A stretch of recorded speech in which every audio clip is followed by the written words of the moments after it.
नमस्कार. आपल्या मुलाचं नाव शाळेच्या वेटिंग लिस्टमध्ये दिसलं की साहजिकच खूप ताण येतो नाही का?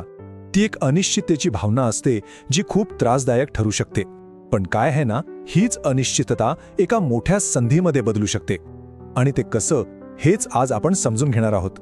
तर मग मनात पहिला प्रश्न हाच येतो की RTE वेटिंग लिस्ट म्हणजे काय? सगळा खेळ संपला का? प्रवेशाची आशा आता सोडूनच द्यायची का? बघा, ही भीती आणि चिंता एकदम स्वाभाविक आहे. पण थांबा, याचं उत्तर कदाचित तुम्हाला आश्चर्यचकित करेल. तर मुद्दा हा आहे की RTE वेटिंग लिस्ट म्हणजे संधी संपलेली नाही, उलट ही एक दुसरी संधी आहे. आणि हे फक्त एक पॉझिटिव्ह वाक्य नाहीये. नाही, यामागे एक पूर्ण वास्तव आहे, एक सिस्टम आहे. चला तर मग याच संधीबद्दल जरा खोलात जाऊन बोलूया. बरं, चला तर मग आता थोडं वास्तवाकडे येऊया आणि थेट आकडेवारीच बघूया. कारण ही जी संधी आहे ना, ती केवळ आशेवर अवलंबून नाहीये. यामागे काही ठोस शक्यता आणि प्रक्रिया आहेत. आणि हे आकडे तुम्हाला सगळं चित्र अगदी स्पष्ट करून देतील. समजा अर्जदाराचं नाव पहिल्या वेटिंग लिस्टमध्ये आहे, तर प्रवेश मिळण्याची शक्यता किती असेल? तब्बल 40 ते 60%. ही खूप म्हणजे खूप मोठी शक्यता आहे. याचा सरळ अर्थ असा होतो की पहिल्या लिस्टमधल्या अनेक मुलांचा नंबर लागतोच, त्यामुळे आशा तर नक्कीच आहे. ओके, आता वळूया दुसऱ्या वेटिंग लिस्टकडे.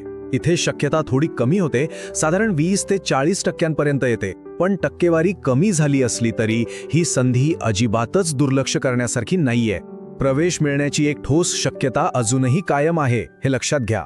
आणि तिसरी वेटिंग लिस्ट, इथे शक्यता आणखी कमी होते, म्हणजे 10 ते 20%. हो, मला माहिती आहे की ही शक्यता कमी आहे, पण महत्त्वाची गोष्ट काय आहे की ती शून्य नाहीये. याचाच अर्थ अगदी शेवटच्या टप्प्यात सुद्धा काही जागा रिकाम्या होतात आणि एक संधी तयार होऊ शकते. त्यामुळे आशा पूर्णपणे सोडायची नाहीये. पण मग प्रश्न असा पडतो की ह्या लिस्ट पुढे सरकतातच का? ह्या जागा रिकाम्या का होतात? यामागे काही इंटरेस्टिंग फॅक्टर्स आहेत. चला आता आपण हेच बघूया की ह्या जागा नक्की कशा आणि का रिकाम्या होतात, ज्यामुळे वेटिंग लिस्टवाल्यांना संधी मिळते. याची ना बरीच वेगवेगळी कारणं असू शकतात. उदाहरणार्थ, काही पालक निवड झाल्यावरही प्रवेशच घेत नाहीत, किंवा काहींची कागदपत्रे अपूर्ण निघतात. काही कुटुंब ऐनवेळी शाळेचा निर्णय बदलतात, तर काही जणांचं व्हेरिफिकेशन वेळेत पूर्णच होत नाही. ह्याच सगळ्या कारणांमुळे जागा रिकाम्या होतात आणि मग वेटिंग लिस्ट पुढे सरकते. आता एक खूप महत्त्वाचा मुद्दा, तो म्हणजे वेटिंग लिस्टमध्ये अर्जदाराचा नंबर कितवा आहे. कारण प्रवेशाची शक्यता फक्त कोणत्या लिस्टमध्ये नाव आहे यावर नाही, तर त्या लिस्टमध्ये नक्की कोणत्या नंबरवर नाव आहे यावर खूप जास्त अवलंबून असते. जर वेटिंग लिस्टमधला नंबर 1 ते 10च्या मध्ये असेल, तर प्रवेश मिळण्याचे चान्सेस खूप म्हणजे खूप जास्त असतात. अशा अर्जदारांनी तर सगळी तयारी करूनच ठेवली पाहिजे, कारण त्यांना संधी मिळण्याची शक्यता प्रचंड आहे. बरं, ज्यांचा नंबर 10 ते 30च्या दरम्यान आहे, त्यांच्यासाठी संधी मध्यम स्वरूपाची म्हणता येईल.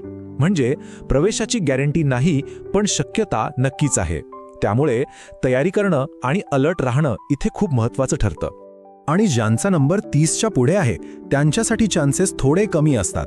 हे खरं आहे, हे आपण मान्य करायला हवं. पण अशक्य काहीच नाही, कारण अनेकदा अनपेक्षितपणेही जागा रिकाम्या होतात.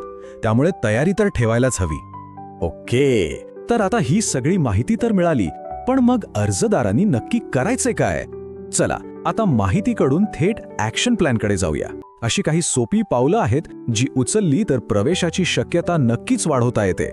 फक्त 3 गोष्टी लक्षात ठेवायच्या आहेत, अगदी सोप्या. 1. सगळी महत्त्वाची कागदपत्र एकदम तयार ठेवा. 2.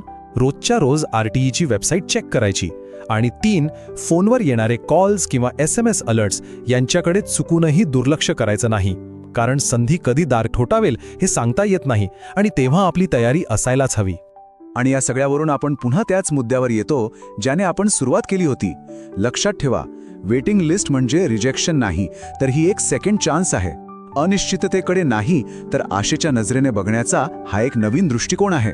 आणि जाता जाता एक शेवटचा पण महत्त्वाचा प्रश्न, या संपूर्ण प्रोसेसमध्ये अशी कोणती एक गोष्ट आहे जी पूर्णपणे अर्जदाराच्या कंट्रोलमध्ये असते? याचं उत्तर आहे तयारी. वाट बघणं आपल्या हातात नाहीये, पण त्या संधीसाठी तयार राहणं हे 100% आपल्याच हातात आहे. आणि हीच तयारी संधीचं सोनं करू शकते.